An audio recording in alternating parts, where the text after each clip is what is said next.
Hello, ചെനച്ചതും പച്ചയൊക്കെ കൂടിയായിട്ടുള്ള ഒരു കുറച്ച് മാങ്ങ ഇട്ടിരിക്കണം കേട്ടോ.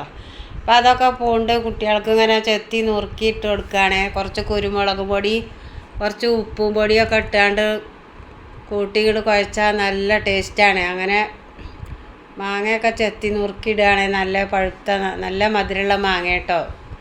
തൊലിയൊന്നും കളയേണ്ട ആവശ്യമില്ല. അപ്പോൾ അത് കിട്ടിയപ്പോൾ ഞങ്ങൾ ഇത്തിരി നുറുക്കി ഉണ്ടാക്കി കുരുമുളക് പൊടി ഇട്ടു, പിന്നെ കുറച്ച് ഉപ്പും കൂടി ഇട്ടു. നല്ലോണം ഒന്ന് കൂട്ടി കുഴച്ച്, അല്ലെങ്കിൽ പാത്രത്തോടൊക്കെ എടുത്തൊന്ന് കുടഞ്ഞിട്ട് എല്ലായിടും ഒന്ന് പുരട്ടി. നല്ല ടേസ്റ്റാട്ടോ, എല്ലാവരും ഒന്ന് ട്രൈ ചെയ്യുക. ചെറിയൊരു വീഡിയോ ആണ്, നല്ല ടേസ്റ്റാണ് ഇങ്ങനെ തിന്നാലേ. അപ്പോൾ എല്ലാവരും സബ്സ്ക്രൈബ് ചെയ്യുക, ഷെയർ ചെയ്യുക. ഇത്രമാത്രം ഇന്നത്തെ വീഡിയോ. ഇനി മറ്റൊരു വീഡിയോ ആയിട്ട് ഞാൻ വീണ്ടും വരുന്നതാണ്. ഇത്രമാത്രം. ബൈ.